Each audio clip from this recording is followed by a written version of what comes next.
everyone. We have our and we will discuss on computer simulations. We have our world famous speaker, Professor David Smith, Professor Fred, Professor Donald, Mr. Marshall, and Professor Ching. First, I would like to give chance Professor David Smith. Well, thank you so much, Sharif. Today's a day where we're talking about computer simulation. And really, computer simulation is the process of mathematical modeling on a computer designed to predict the behavior or outcome of either real world or physical systems to see what it can be and what it can do. Computer simulation shares a common thread with what we also call digital twins. And digital twins is the same thing, but as we construct a duplicate model of what we're looking at. Uh, Computer simulation can be realized by either large scale devices or small scale devices. It's easy for me to, for example, even run some simulations on my iPhone. We begin to get there. The market for computer simulation software is actually fairly large.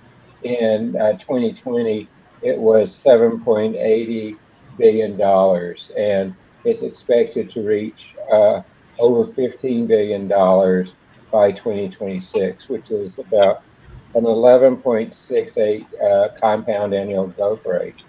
Now, often manufacturers, often scientists and others use simulation.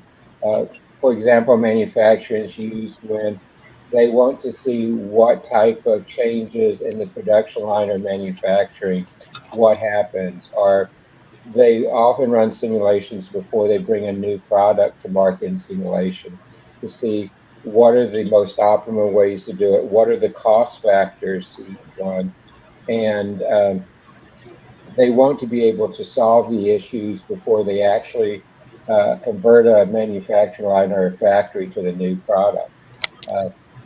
You are beginning to see simulations used more and more in other industries as well.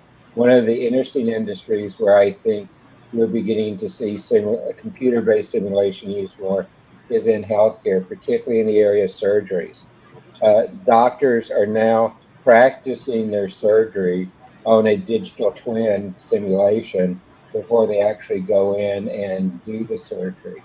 You're seeing simulation used for quite some time in the research area of universities and companies too. And I can create real-time simulation scenarios, which really can be used as I begin to forecast going forward and the other type of activities that can be done. And you're seeing it in, like I said, areas, automobile manufacturing, computer simulations used very, very much there. You're seeing it being used all over the world. And the automobile industry is one actually with the highest growth rate right now in applying advanced computer simulation and going. We're seeing that particularly as manufacturers convert from fossil fuel over to electrical vehicles, and even as they're beginning to do the simulation planning to go to hydrogen vehicles in the future. And we're seeing a lot of that type of activity going on and on around the world.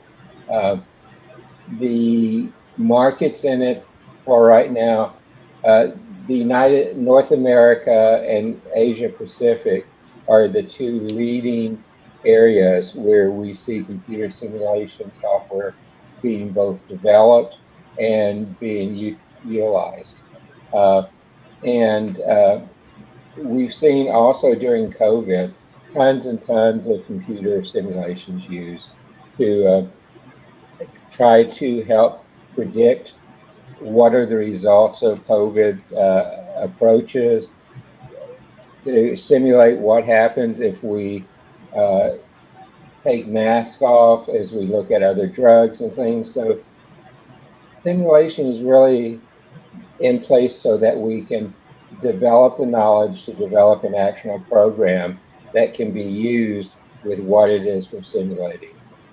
Sharif, I think that's a pretty good first blush, but you've got a lot of other good panelists online too. Thank you, Professor David Smith, Professor Fred Philip. Actually, this topic actually comes from you, so thank you. Supporting World Talent Economy Forum. So, what you want to add, and if you give some industrial experience for our audience. Glad to support the World Talent Economy Forum and continue to partner with Tondo, and David Smith, of course, is a Tondo fellow. Yeah, computer simulation. David mentioned the digital twins, and you know, there's not much difference between that and a simulation. It's computer scientists continue to reinvent things that have been well developed elsewhere and claim that it's original. It's a bit annoying, but I see what they mean. They want, in the age of big data, the digital twins become more complex, more data intensive, and closer to the real phenomenon that they're trying to model. I'll come back in a moment to the pros and cons of trying to make simulations more realistic and more fully describe the real world object.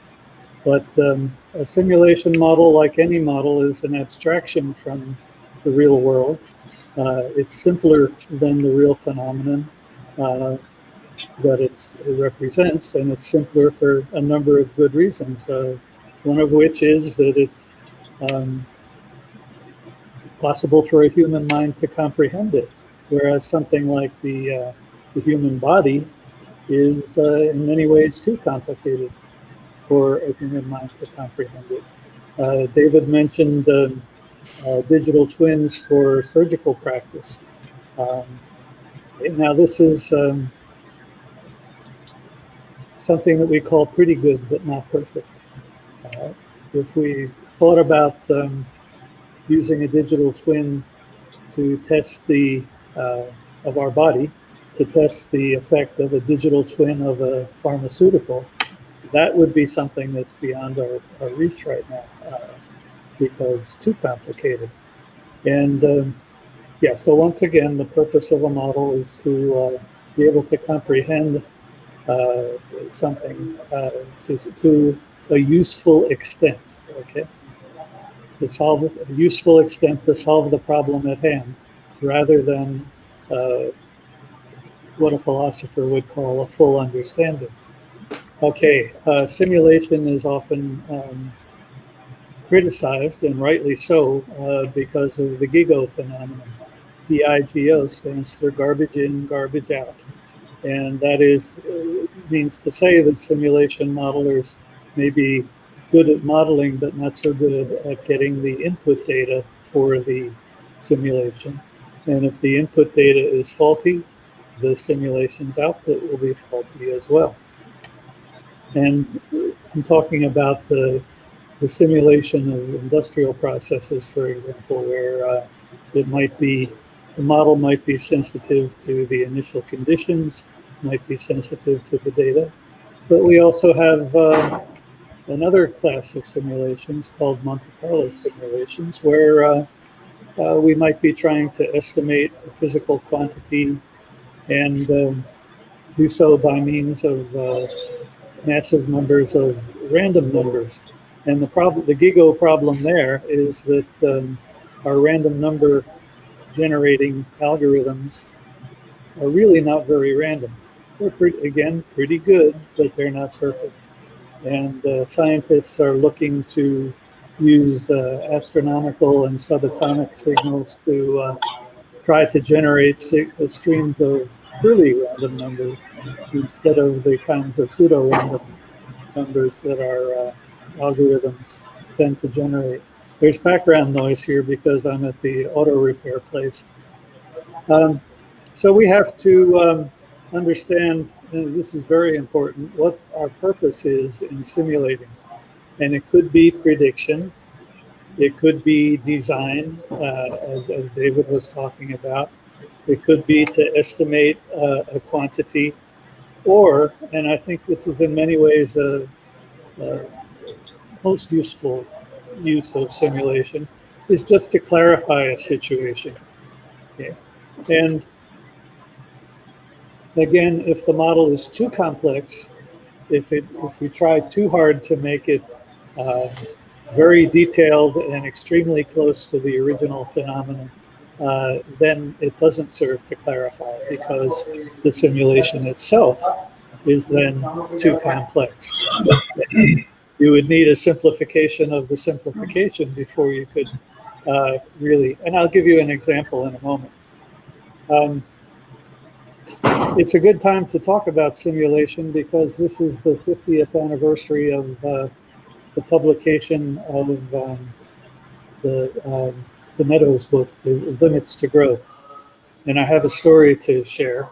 When I got my bachelor's degree with my degree in mathematics, my supervisor sent me to work for General Motors Research Laboratories.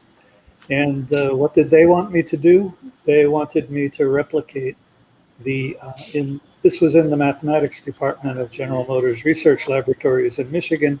They wanted me to replicate the limits to growth model. And, like a good math nerd, I was really into it. And General Motors, unlike my university, had enough computing power to actually do some sensitivity analysis on a simulation model, which, most simulation modelers fail to do, much to their misfortune in terms of the usefulness of the model.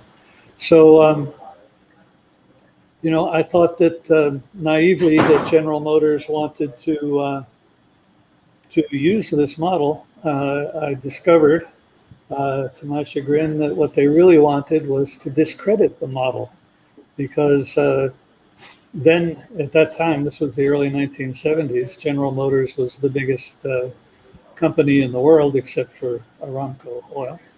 And the last thing in the world that the GM board of directors wanted to hear was that there were limits to growth. Okay, the company, their responsibility was to grow the company without limits. They were quite mistaken in trusting me to discredit the model. But in terms of what I just said about the purpose of simulation, they thought that the limits to growth model was a prediction, which it was not. The authors did not intend, neither the Meadows nor Jay Forrester intended the limits to growth model to be a prediction of world economic collapse. They intended it to be as a tool for designing a future. And this never got through the heads of the GM executives nor the GM board of directors. And the misapprehension, I should say, persists even today. And the last thing I want to show you after the General Motors debacle is this is the latest issue of the magazine of the Operations Research and Management Science Society's magazine. And they are presenting a systems dynamics model. Don't know, see that? Very much like the limits to growth model. And its purpose is to refine educational policy in South Africa. Okay, and it's got interacting influences, things like family support, school resources, teacher effectiveness, teacher quality, teacher salary, class sizes, and the ways that all of these, the circles and arrows indicated the way that all of these quantities interact with each other. And they come to certain tentative conclusions.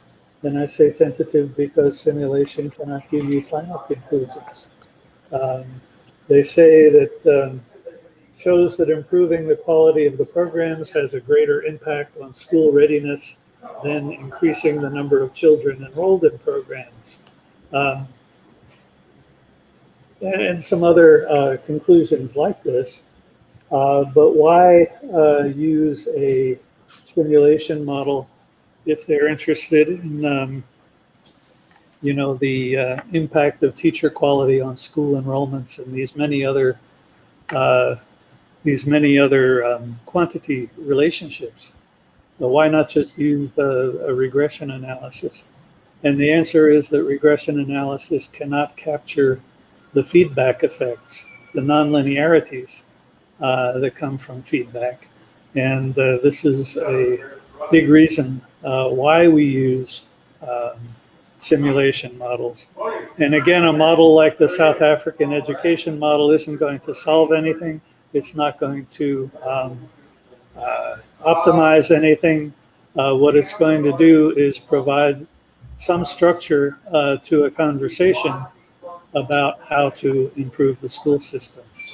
Okay, thanks. That's what I have to Thank you. do here. Thank you. Thank you, Professor, for your excellent analysis. I just want to share like how actually world talent economy contributing for the education sectors in developing world because last week we have a very special episode with Daffodil University chairman and Tando fellow Sharidan Tatsuno was there. Beside that, Mr. Donald, Mr. Marshalls, uh, Professor Dr. Talib Rafael, he's also there.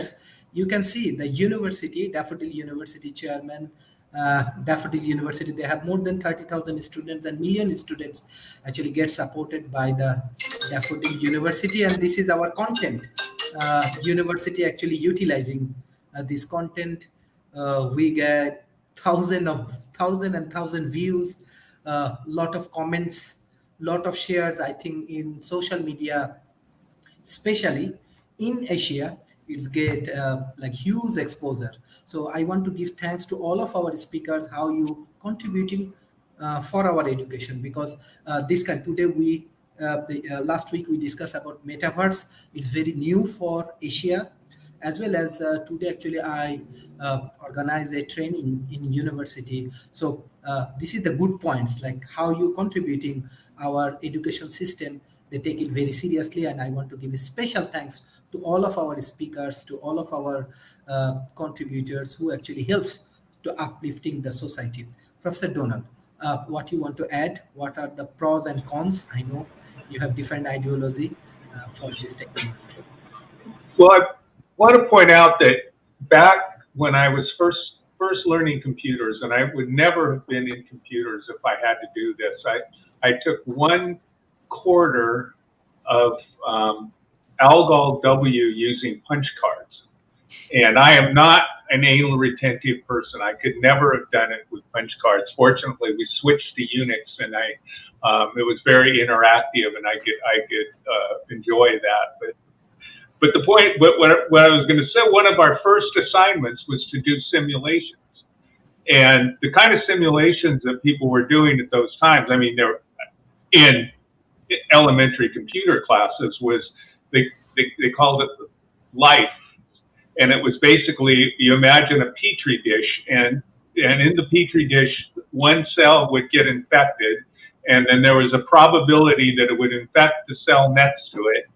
And then, but after a cell had been infected, it would be immune to getting affected for a certain period of time. And you program this all in, and you could see how a disease would spread in cells. And it was actually kind of a simulation of what might happen to some skin diseases and things like that. Even that simple simulation gave some degree of information.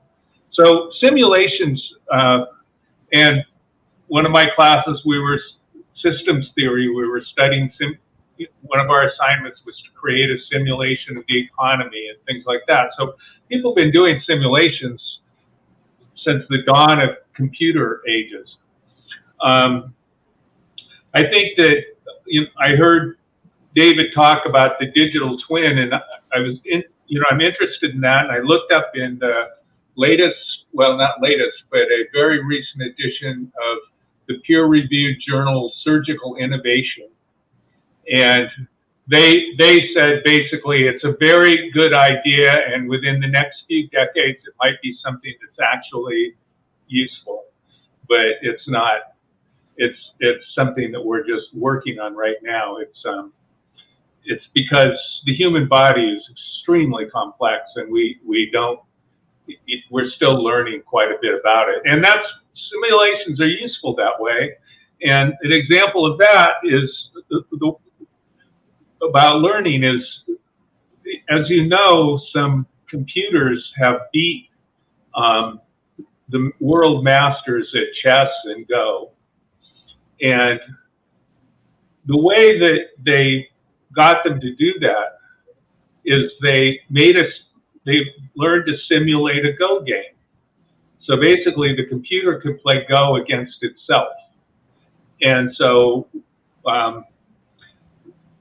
they just had the computer play against itself 1 trillion times and basically learn every possible thing that could happen inside of a Go game in a matter of weeks or days or however long it takes for a computer to do that. And by the time it had done that, it had tried every possible combination. And that using simulations to train deep learning systems is an important factor in what we're using in a kind of simulation that we're using right now. Because when you're trying to do self-driving cars, the deep learning works inductively, which is statistically, it's multiple regressions. It's doing it's just asking the question, what's the most probable thing that's going to happen? It's computing probabilities. And so in order to teach it to drive, it has to encounter every problem that it's going to have. Do we have mouse batteries? It's running low. It doesn't have the ability to imagine problems that might happen. It can't form hypotheses and guess the reasons for things. It can only experience it and then based on its experience come up with probabilities. So that means when I lived in Palo Alto, you'd see these Google cars with all the cameras on them driving around all the time, constantly. And what they were doing was they'd have human drivers in them, and they were driving around basically experiencing everything that they could experience so that the deep learning system would be able to navigate the particular areas that the cars had driven around on. Well, that's going to take forever. That means that it'd have to drive every street in the country dozens or hundreds of times. And so what they're doing now instead is they're making simulations, sort of like when you're taking driver education. Sometimes you work on driver simulators instead of driving a car. Well, they have driver simulators that they're using now to teach the deep learning systems how various kinds of things that could potentially happen when they drive. That's the reason deep learning is that self-driving cars aren't going to happen anytime soon, because it's just not the right technology. But anyway, so what I'm getting at is that there's a wide variety of simulations. They go from everything from they allow us to be able to take something that we can model in some sort of a way. And a common way of modeling it will be like linear regression, regression analysis, various kinds of statistical analysis. The modeling allows us to take a regression, and in regression analysis, you have to have the independent variables, and then there's weights that are attached to those independent variables, like how important is any of the factors.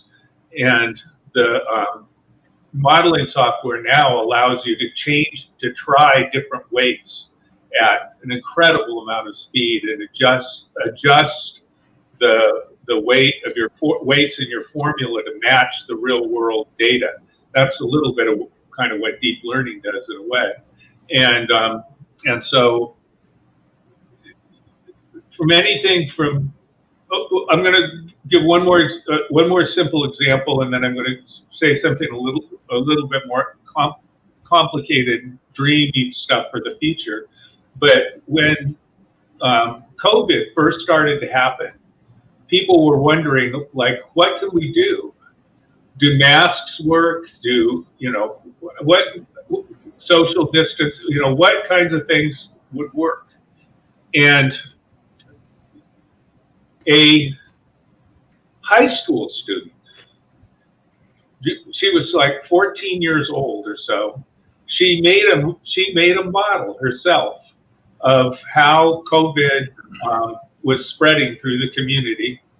And with her dad, who was actually a researcher at Sandia Labs, which helped her a bit, which is one of the premier United States government research laboratories.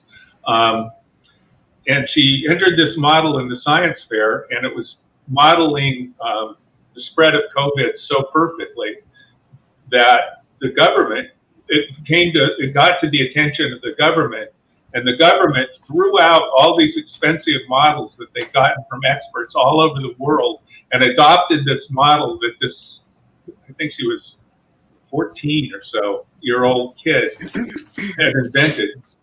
And the one thing that was amazing about the model is that it showed that if you closed the schools, that was the number one thing that would slow the spread of COVID. And anybody who's a parent knows that little kids are a disease vector. They just get sick and don't have any, and they bring it home and they give it to their parents, and then their parents give it to each other. And that's kind of one of the ways diseases spread. So if you think about it, it does make a lot of sense. It made a lot of people mad, but it's an example of how a very simple model, something that a 14-year-old kid could make, has saved millions and millions of lives. So, and then I want to just say that the other end is the dreamy end, where we're going to get models of virtual reality, where we put ourselves into other universes, and we can simulate all kinds of things, but I don't think there's anybody alive or born now that's going to live to see any of that. So Thank you. Madam Kim, thank you for joining today's sessions. So we are discussing about computer simulations. What you want to add? You are also computer science engineer for today's session. So we're talking about computer simulations for data such as for medical research. And I couldn't agree more with what was just said by, I think, Donald. Let's add to one of the things that you said, that her data collection made a lot of people mad. And a lot of times people are out there just living in their own beliefs or what they want to believe, as opposed to wanting to look at the actual facts. And that is probably one of the most important key factors, is to collect this data, generate it in different manners, so that we can take a look at the actual facts and analyze it and figure out what is the best for our welfare, because that's what all of this is about. Artificial intelligence isn't about replacing humans. It's not about taking our place. It's about making our jobs better and more efficient and quicker, so that we can stop the spread of a major disease that could have killed much more millions of people. And I commend that young lady for taking this task on. The other data that I would like to see happen in collecting, because this is something that no one's really doing enough of, is what the COVID really does in the human body. And though National Geographic did a fabulous article on this a month before we even shut down in the United States, National Geographic had an article of what really happens to the human body with COVID. But so many people are going to be living with lifelong defects from having COVID. There are people who are going to have mental illness, people who are going to have permanent lung damage, people who are going to have permanent heart damages because COVID can get into the bloodstream and then attach itself. We know that it's got those little thorns on it, right? And tear things. And it could get into the other organs once it gets into the bloodstream. So everyone considered it something like common cold or flu, that it just gets in the lungs, you cough it out, you sweat it out, and it's gone. And oh, no, no, no. It's got little fish hooks, like little thorns. Let's see if I got it. It's like one of these things that I hate in my yard, right? These little pine balls with the thorns all over them. That's what it looks like. And it attaches it. So I would love to see somebody do data analytics on this and how many people are going to live lifelong with damages, and how can we, better prepare our medical industry to handle this, because this disease affected billions of people, not millions, billions. And everyone who has had it will have some form of defect somewhere, whether their lungs were torn a little bit or whether it got in their bloodstream. So I wish that we would do more data analytics on that now. I think we've got the spread under control. Occasionally we see little hot spots, but and truly I believe now testing and isolation, which is what some of the countries who never had to shut down, not even their schools, they did a lot of testing and isolation. The minute somebody tested positive, you're isolated. We knew that it had a 2-week incubation period, so they would backtrack that person's history. So the countries who took that matter into their hands did far better than the other countries. So I think, we are to a point that we need to do proper due diligence now. Our fiduciary duty, but our duty now is to test as often as we can and isolate. And I know so many people right now who have COVID and they've been vaccinated and have their booster, but they are proclaiming that it's not as bad as what they've heard other people have it. So they believe that because they have the vaccine and the booster, that's why. But I've known people who've had all of that, the booster, the vaccine, and they've died. So we just need to be careful, conscientious, and just be careful. I mean, seriously, people, just do a little risk management when you're traveling. Still sanitize your hands. I see people who have stopped doing that. I'm hitting that sanitizer until my hands hurt. So, there's nothing wrong with still taking those precautions.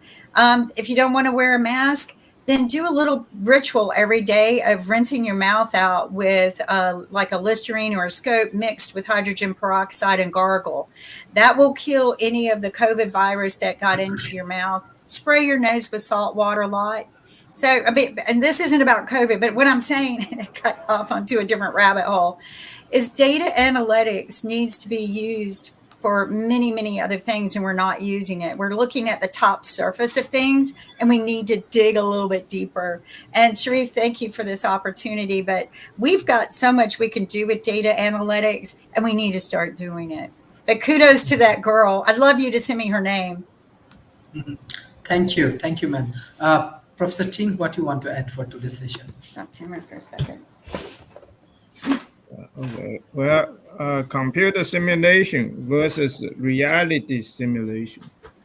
Okay, reality simulation is really just experimentation. You see, and all can be replaced by computer simulation. All the experiment can be replaced by computer simulation. For the COVID-19, especially after Kim speak of COVID-19 in such a detail, simulation should be much more preferred over experimentation. Okay, because the experimentation will involve real deaths and hospitalization.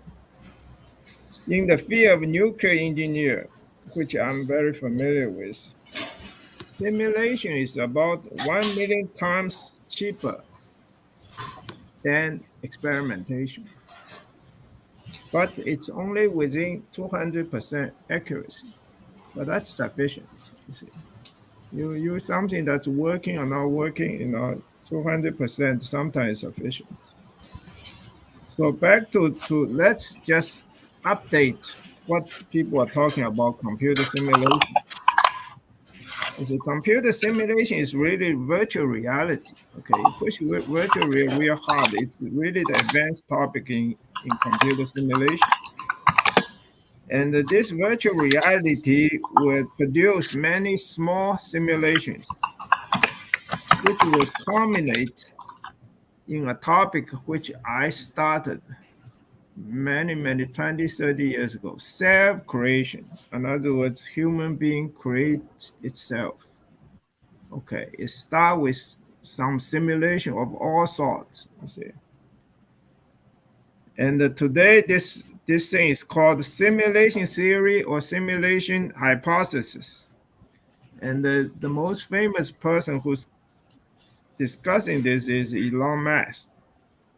And he actually, their views are very advanced, in my opinion, because this is the ultimate form of computer simulation. And DNA is a complete automated software. You call DNA is a simulation. Okay, that's good. You're talking about reality is a simulator. So they do use that, but my position is somewhat different from what these people they're speculating. I'm not speculating. I'm just saying that in order to simulate a human being, you start with a robot which can come safely into action with the environment. And this robot, you control it with complete automated software, not today's partially automated software. And eventually, and this robot should, whether what robot we should build should be determined by the solution value.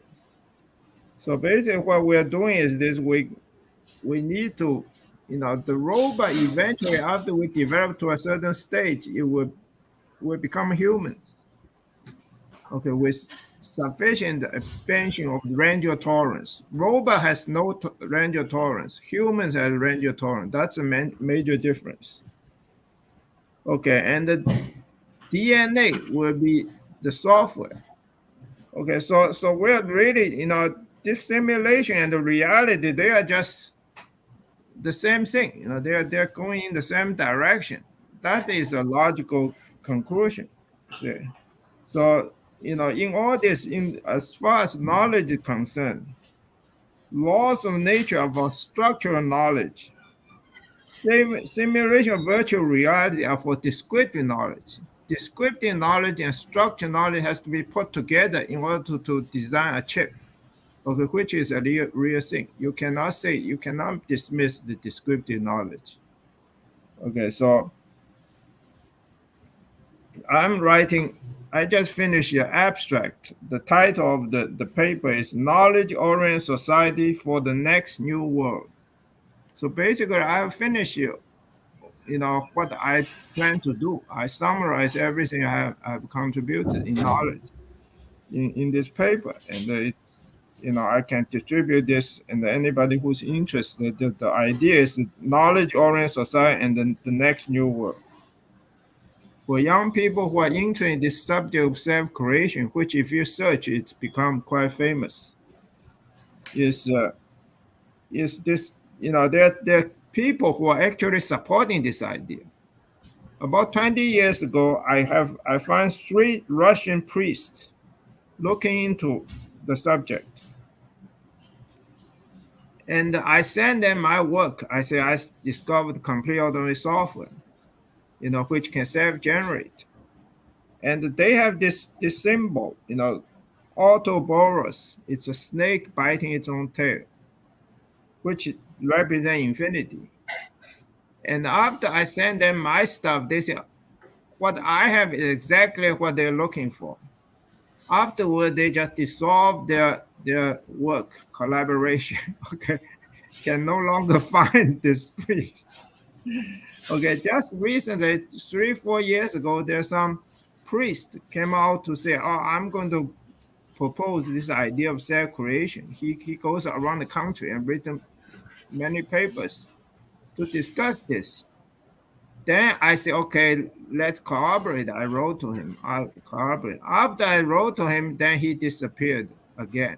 You see, people are more interested in being the person who proposed this idea than in working on this. My feeling is this is the ultimate goal of the purpose of existence, to self-create. After you self-create, then you know all things about DNA. Then you can improve this. Okay, then we will join the universe. Okay, not just Earth-centered intelligence. We go out and I'm sure some alien they are already very good at doing this. Actually, we are probably created by them.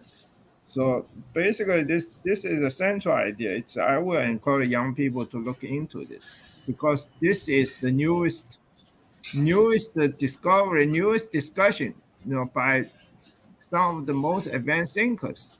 You look at this, then you're looking at the ultimate goal and the purpose, goal of life, ultimate purpose of existence. So I would encourage the young people to look into this.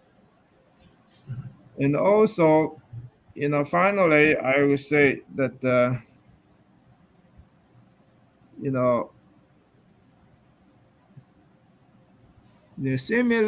today's simulation is just like today's reality. It's backward looking, okay? And somehow I really feel simulation since simulation has its own characteristic of forward looking. So simulation should sort of come in to replace some of the experimentation. Okay, people need to get this idea of backward looking, forward looking. Okay, simulation you can do both. Okay, experimentation you are creating some past data. Okay, so that is the main difference. I'm for computer simulation. Actually, it's not computer simulation. It's just virtual reality, basically. I think they should focus. They should not invent so many terms. Get everybody confused. Let's just go with virtual reality versus reality. Okay, so that's my contribution. Thank you. I also appreciate Thank other you, people Professor. contribute the background information, computer simulation. Okay, thanks. Yeah. Thank you, Professor. World Talent Economy Forum, we are also trying to develop knowledge-oriented society from money-oriented society, what you said. And hopefully, through your contribution, we can engage with more grassroots level people. That's why we make all of our content 100% free. And today you see that how different developing nations universities, they actually utilizing World Talent Economy Forum content. Millions of youth community from Asia Pacific, they are getting support from this World Talent Economy Forum, 100% free. 100% free. So I request all of the speakers and the universities, policymakers, those who join with World Talent Economy Forum, please share our content as much as possible. Mr. Marshall, what you want to add for today's discussion? It's a great panel, Sharif, and you've got some really good experts on the panel here. I don't consider myself in the same league as these folks. And I think what Hugh brought up is that there can be confusion between definitions and the words that are used. I've been involved with computers also, like Donald, when we were using punch cards. And when a computer took up an entire building, and I have that computer in that building in my hand right now, in terms of the power that it brings. Computer simulations, from when I was involved with computer in the university level, was essentially a set of mathematical computations that allowed us to determine the potential or scope or impact on certain outcomes depending on what you were measuring. That's basically what it is. It's computer code that allows you to create a model. And I think, I believe that Fred and David pointed out that computer simulations, the difference between that and regression analysis, whether it's multivariate or single regression, is that there's a feedback mechanism built in. And I think that's really a key difference. in the practical world where I'm at, which is not theoretical math or science, or even computer science today, we're involved with, as everyone knows, addressing climate risk and climate change, and therefore computer simulations can play a very important role, the mathematical constructs of those things, to create predictive values of what might be the outcome or might not be the outcome based upon statistical analysis. For our Alpha 3 systems, which process 120 metric tons a day of waste of all kinds, both organic and inorganic, and to be able to generate that capability, it didn't start out that way. It just wasn't invented. It wasn't like, oh, I walk into a showroom and bought one of these systems. We created these systems and we engineered them. And in order to engineer them, we had to create predictive models of what we thought would happen to the waste prior to actually thermally converting waste into what we call biochar, syngas, and thermal energy. All these things are mathematical constructs and therefore lend themselves to computer simulation capabilities. Anything that has a mathematical construct to it, at least this is my opinion, and I'll leave that to the experts here, and maybe Kim can speak to this better than I can, or David or Fred. But I think that in the world that I'm in, we use computer simulations and our engineering capabilities to determine what the likelihood of an outcome is, and getting that feedback is really critical. So just doing maybe 20 years ago, we might have only used multivariate analysis, factor analysis, and other mathematical constructs. But I think today, with today's computing power and today's capability, the fact that I hold in my hand a device that is as powerful as was back in the 1970s, that took up an entire building, essentially, I think speaks volumes as to what computer simulation is going and where it's heading. So, Sharif, I think that, again, computer simulation is important. It's important for being able to help determine outcomes. And that's basically the idea. And by the way, a popular topic that computer simulation actually helped in was the design and the ability to find a dark hole that's in outer space in the Milky Way. Our planet Earth is in our solar system. Our solar system is known in the Milky Way. That's what it's called.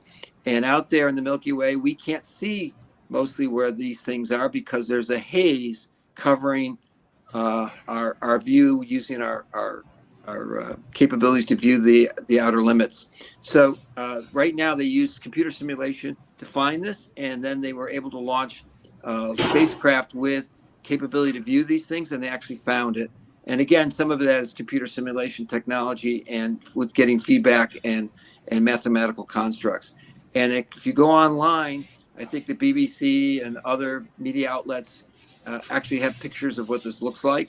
And it's quite interesting and quite exciting for anybody who's interested in astronomy and things of that nature. And that's a practical example for an esoteric concept, if you believe that the outer space is esoteric, while the rest of us are here on Earth toiling to clean up the climate crisis that we've created. There you go, Sharif. Thank you. I want to go for the concluding remarks for today. First, I want to give chance Professor Fred.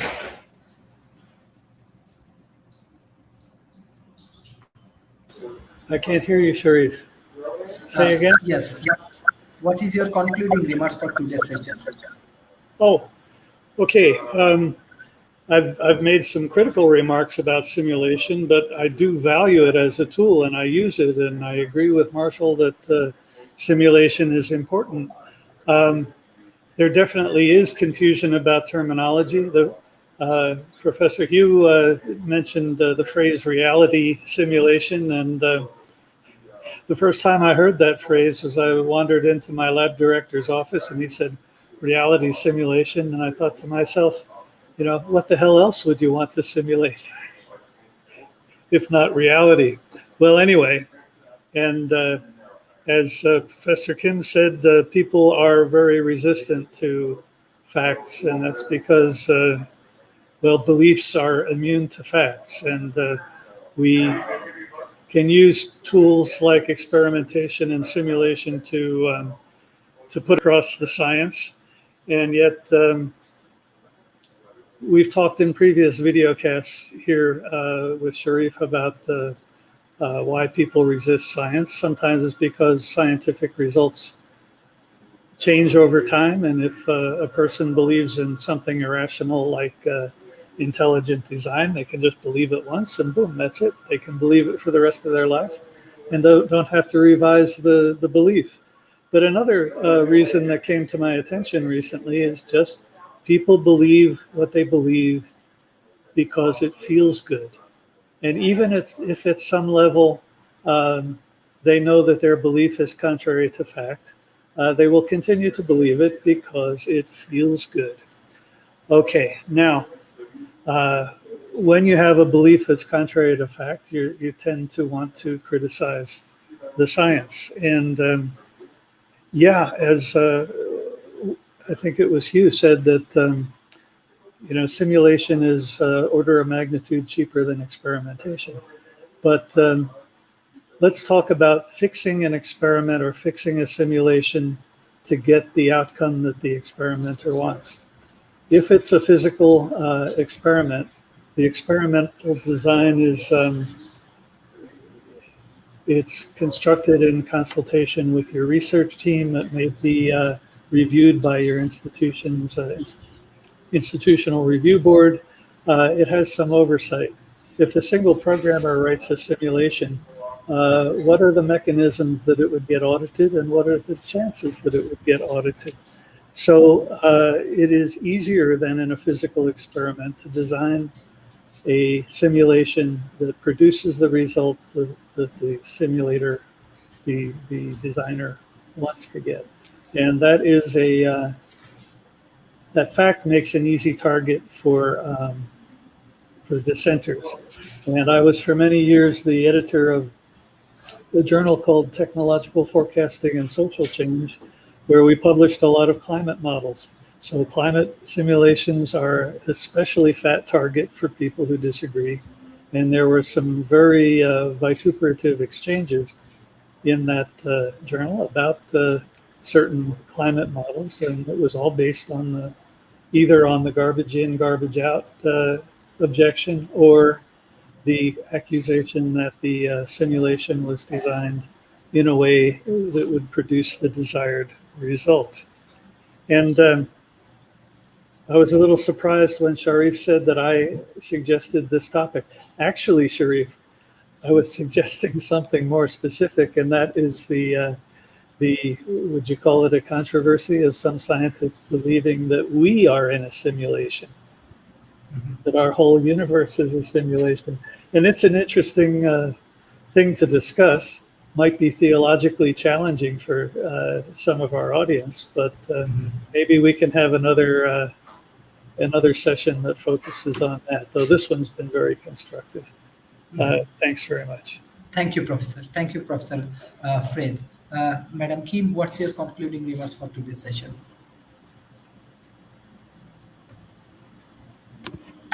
Unmute there. That's part of the computing. So I agree with everyone here. But when we talk about reality simulation, yeah, that's what we're trying to do. We're trying to simulate what is the outcome of certain facts that we have to reality.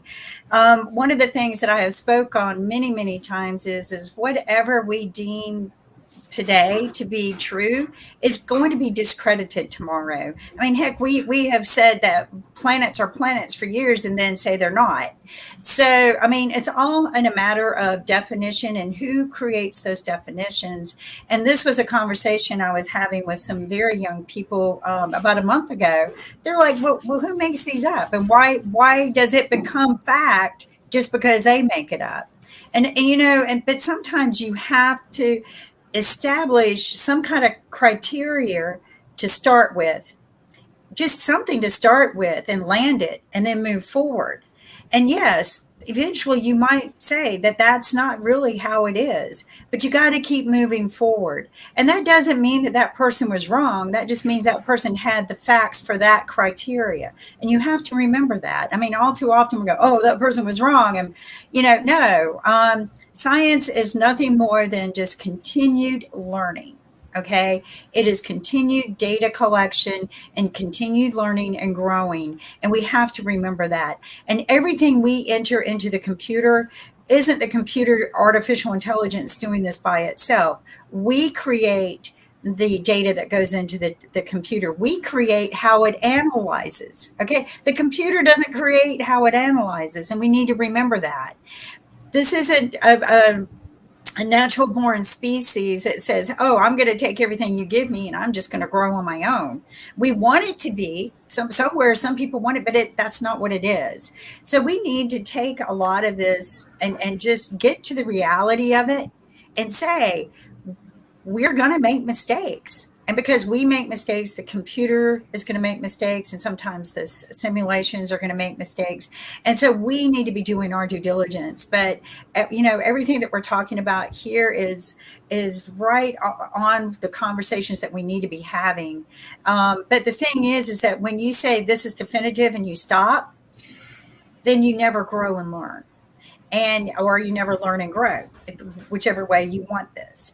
But you have to keep moving forward. And if it means discrediting what this person said, then so be it. But what might happen to this data, it might get discredited because as we continue to grow and learn, we might get past one of the holes in space and go, holy wow, it's nothing what we predicted, right? It's everything different and we've got so much more to learn. I mean, so we have to just take everything with a grain of salt, let it flavor a little bit and continue growing. And, it might not be the science definition that you want, but again, humans are creating these definitions. So yes, we are going to find that some of them are not definitive. I mean, one of my favorite things is that in different countries, we say our measurement's different. We have feet, meters, weights are different, grams versus pounds. I mean, currency is different. Which one's right? So, so as I travel, excuse me.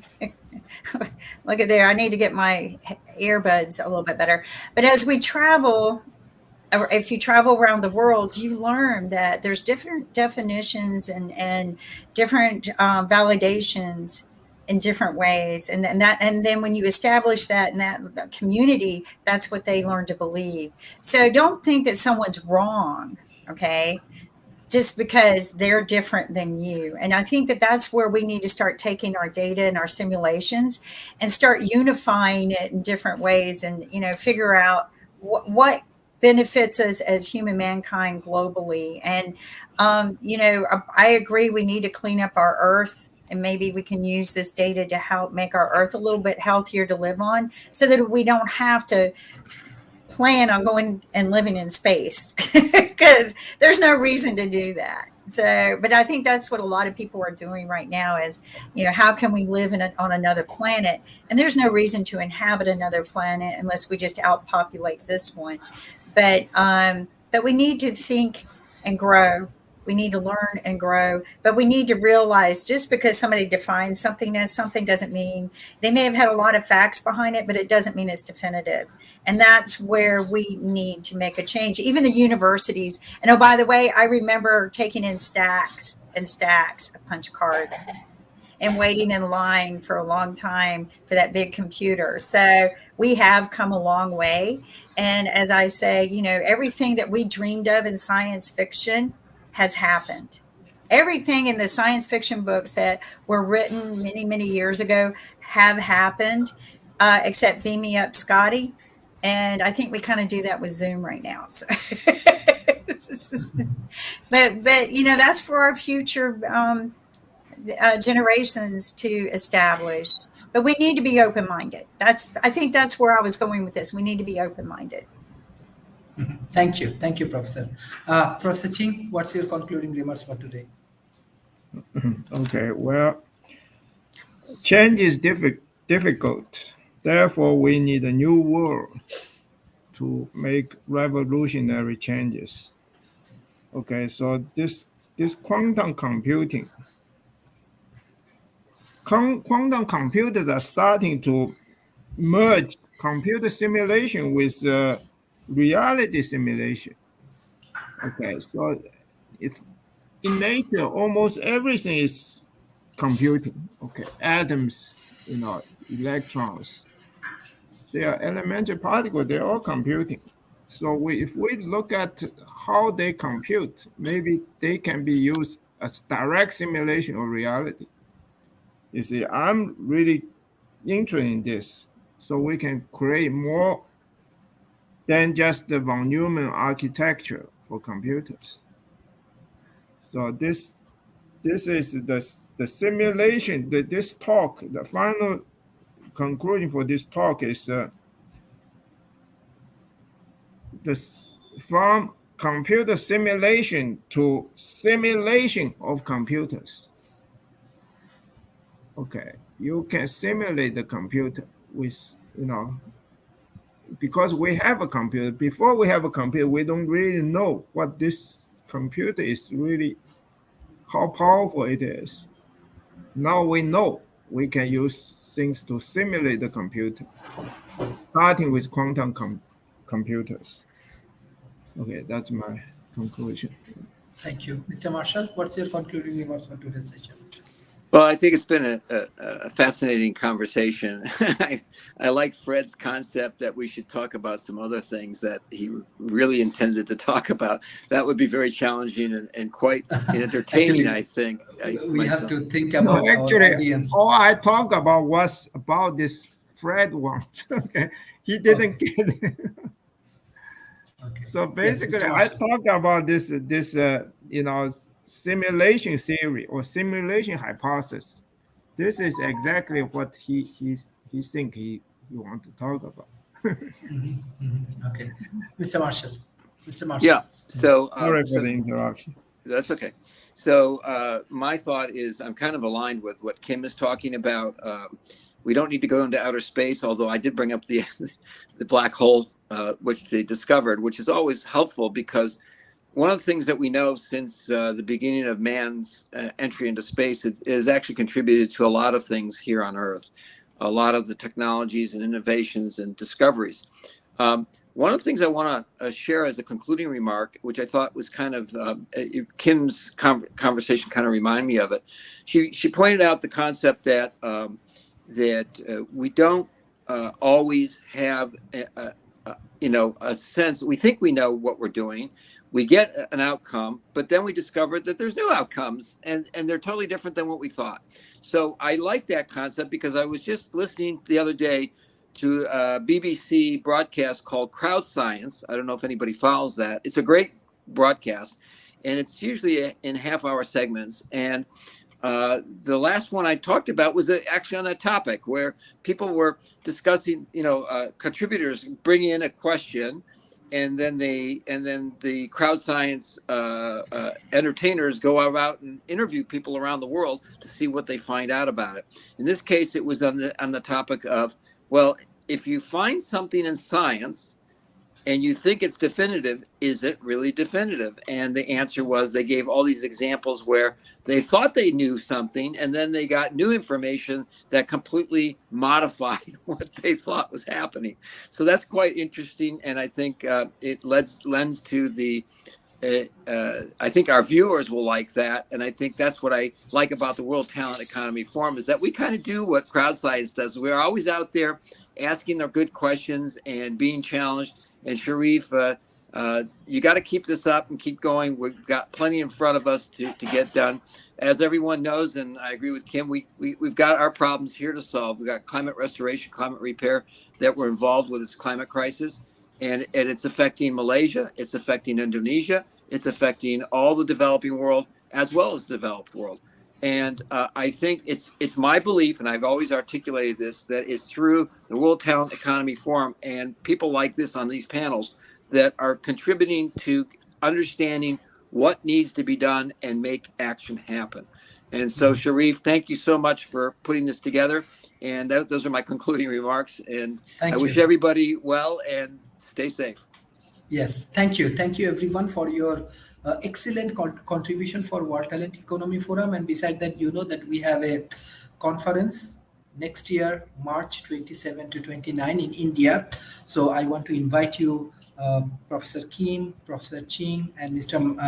Marshalls and all other speakers in our board. It's a team effort. We can work together, and your corporations can be our partners, and we can work together. And especially if you have time, actually what we are doing with Professor Adrian, because me personally working with Professor Adrian for this project, you can see this BBC News on Tesla Innovations. They also supporting World Talent Economy Forums and for our lab. So hopefully through this kind of innovations and initiative, we can help more grassroots level people.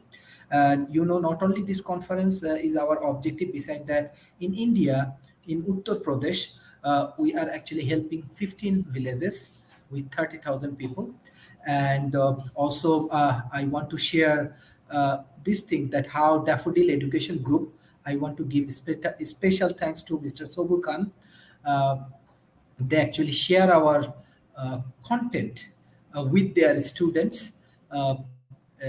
He translate with his team, because translation is important. That's why we do not go for too much of like complicated topic, because we have audience. And you can see that here, from here, actually different government agencies, business forum, uh, universities, corporate bodies, individual person, everybody, many people actually sharing our content. Local news actually publishing news in their own language. So that is our objective. That is our objective of World Talent Economy Forum. We want to engage with community. We want to engage with grassroots level people with our own way. I want to give a special thanks to social media, how they are actually developing the platform. Now easily we can get access, and especially our speakers, who are actually very important for us.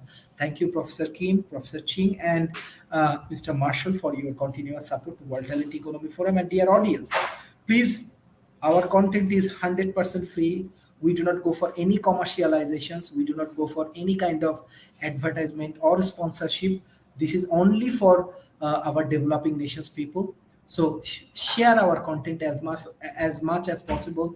Utilize our content. Use it for your own developments. Thank you for your continuous support for World Talent Economy Forum. Thank you. Bye bye and take care. Take care.